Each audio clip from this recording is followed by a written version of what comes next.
Oh my god, this is fucking loud for me.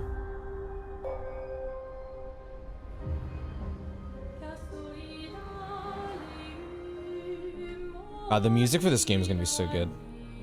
Oh, it's adorable. We are Sunfall Interactive, and welcome to our nano. We are a small studio based in Montpellier, France, working on our first game, Clair Obscur, Expedition 33. It's a turn-based RPG set in the fantasy version of late 19th century Belle Epoque France. Here we are. Our grand adventure in game development actually started as a solo passion project. I wanted to create something like the JRPGs with turn-based combat I grew up with and loved. Like the JRPGs. The latest tech, This guy's the GOAT. refresh the genre with new features, and took place in a compelling world. I knew I needed help to realize my dream. First, I turned to a programmer I knew would get it. I've heard that a lot of people say that this is most similar to Lost Odyssey. I really need to play that game. Trading files back and forth. Soon, I was creating the first prototypes of the reactive turn-based system, combining real-time offense and defense elements and a cinematic that was cool. system. Things really clicked when we tested the first version of those features. We felt we had. I'm so interested to see how like parries feel in this, because that's so wild to think of a parry in a JRPG. A vision started to come together, and I shared it with an old friend from university. Guillaume and I are both passionate gamers, and when he described the project, I quit my job the following week and joined the team with. That's crazy. Because I believe that in video games, success always starts with a strong creative vision. And we had that, defined by 3 core elements. A story with great emotional depth. Gameplay that innovates on the Man, that looks good. And a world that is completely original, beautiful, and immersive. We founded Sunfall Interactive on these tenets. A group of friends with a shared vision and the drive to make something great. This too is your legacy. Core to every great RPG is a compelling story. And Guillaume and I spent 4 years intensively developing and refining ours. And that started with the hook. Writer and voice producer. 67 years ago, a massive slumbering paintress and a monolith appeared with no warning. Once a year, the paintress wakes and paints a number on her monolith, and everyone who has passed that age is erased. Every year that number ticks down, and everyone dies younger and younger. Expeditions depart to kill the paintress, determined to fight. That's such a cool ass concept. It makes me think of Xenoblade 3. Follows Expedition 33. Expeditioners, we honor your dedication. Guillaume and I knew early on that we didn't want to focus on good versus evil. What's interesting to us are people who, yes, are flawed, but who care deeply about each other. And conflicts arise because they have different perspectives on what needs to be done. I'm sorry about earlier. We wanted our story to feel dark and mature, with adult characters who feel like real people with real experiences. I'm always missing something that everyone else just gets. The heart of the story is about overcoming an existential threat while struggling with loss and grief. And it's rooted in the characters' relationships, both to each other and to themselves. What are we gonna do, huh? Tell me. What are we gonna do? In a world like this, how does one stay hopeful or make peace with their fate? What duty do we owe to each other or to ourselves? These questions are deeply personal to me, and they permeate the story behind the story. Know that Lumiere fights with you. It's definitely a very like JRPG-esque story. 33. The characters all have their own motivations and perspectives. Gustave and Lune are deeply invested in the expedition, even if they fight all the time. To them, the mission is tied not only to their family, it's central to their identity and purpose. Protocol doesn't cover every contingency. You know that. Contrast that with Ciel, whose darkest days have already happened. What are the stars whispering to you? Actually, I'm the one whispering to them. It's something my dad and I used to do. And Maëlle, who cares more about really living her life, not just living longer. Gustav, are you real? It's not all dark, though. Along the way, they meet various colorful NPCs and recruit Monoko, who is a friendly but kinda bloodthirsty philosopher and a fully playable character. He has a really cool battle mechanic where he can turn into the enemies he defeats. Wait, that guy's a party member? Foot! Aha! He's very, very old and has seen What the hell? That's awesome. He is a Gestrol, which are a group of playful beings who view battle as a form of meditation. They're fun and sort of ridiculous. So he's like a, what do you call, blue mage, right? Across the game.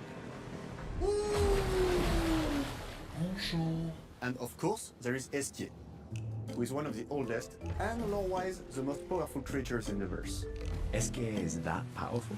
He will be your mount and help you travel to secret Whoa! corners of the world. And if you bring him back, Whoa! Wait, that's like a, unlock abilities it's like a world map. new areas of the world and find And he's like an exciting airship, I guess? But I'm not that strong. Everyone has their own reason for joining the expedition, and each of them has their own story arc and resolution that we think players will really connect with. In addition to a strong narrative, we had a clear vision for our own take on the genre's core gameplay. Our reactive turn-based system takes the traditional turn-based battle mechanic we love and adds a real-time reaction, which gives combat greater intensity and dynamism. During enemy turns, you can negate all damage by dodging or parrying at the right time.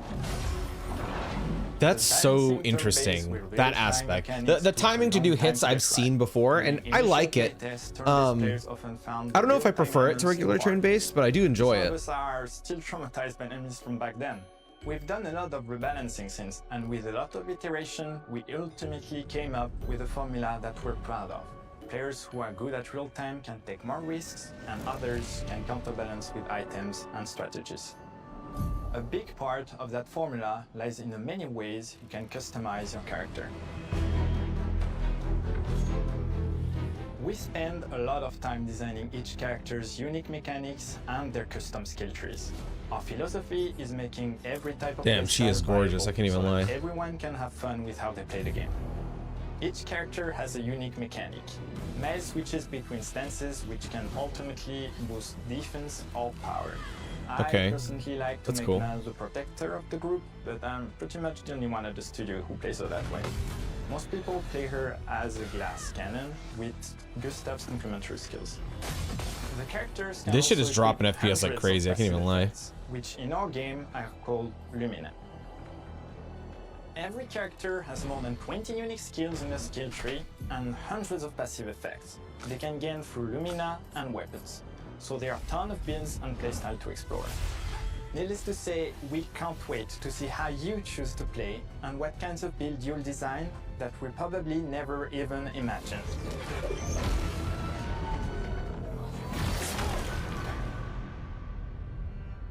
Man, the animations are crisp, bro, I can't lie. Our story is set in a French fantasy world, and I was really excited to design something unique. Every level has its own color and texture identity.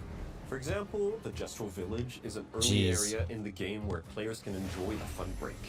We wanted something that feels chaotic, grungy, and toy-like. It's basically a bazaar. Everything's disorganized, chaos everywhere, What the hell? shops are unsafe, built without much thought. It's a place where anyone could fight you at any point, which is pretty much what the Gestrels are like. The Gestrel village is hidden inside the ancient sanctuary.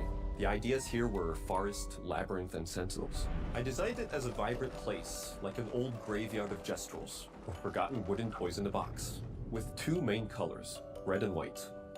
I wanted to make it feel cozy, hidden from danger, with traps and labyrinths in case enemies get in. Same process with the characters. Monoko came in a single concept. I thought of a monkey-like body, white fur with a black and red flat mask. Ladies, could I? Ow! Definitely a Gestrel. Oh, that guy's my goat. We needed a cuddly companion. That's gonna be to my take us boy. around the world. I thought instantly of a giant inflatable balloon and old Victorian pillows with many intricate motifs. We start with the core themes and ideas, and the visuals grow organically from there. From the very start of the project, there was This one soundtrack thing is so we crazy. absolutely wanted to bring back from older JRPGs. A feature we really loved, but is very rare these days. A completely 3D and navigable world map. Yes, we've got a world map.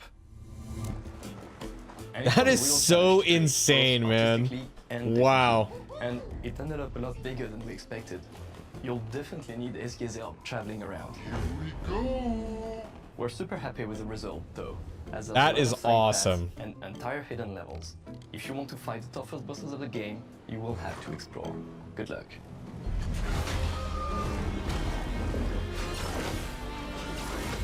We've poured our hearts and souls into this game for the past 4 years. Damn, That's that why was sweet. we're delighted to announce that Expedition 33 launches on April 24th on Xbox Series X and S and is available day one with Xbox Game Pass. You can already wishlist the game and follow us for more info. We are super excited to invite you into the world of Expedition 33. We are a small, passionate team, it's our debut game, and we can't wait for you to discover our story, our world, and our take on the turn-based genre. On behalf of everyone at Sunfall, thank you for joining us. Tomorrow comes. Demain viendra. Tomorrow comes. Demain viendra. Demain viendra. Tomorrow comes. I think this game is gonna be good, bro. I'm really fucking excited for this. This looks good as fuck. I did not expect it to have a world map, I'm not gonna lie. So that was pretty sweet.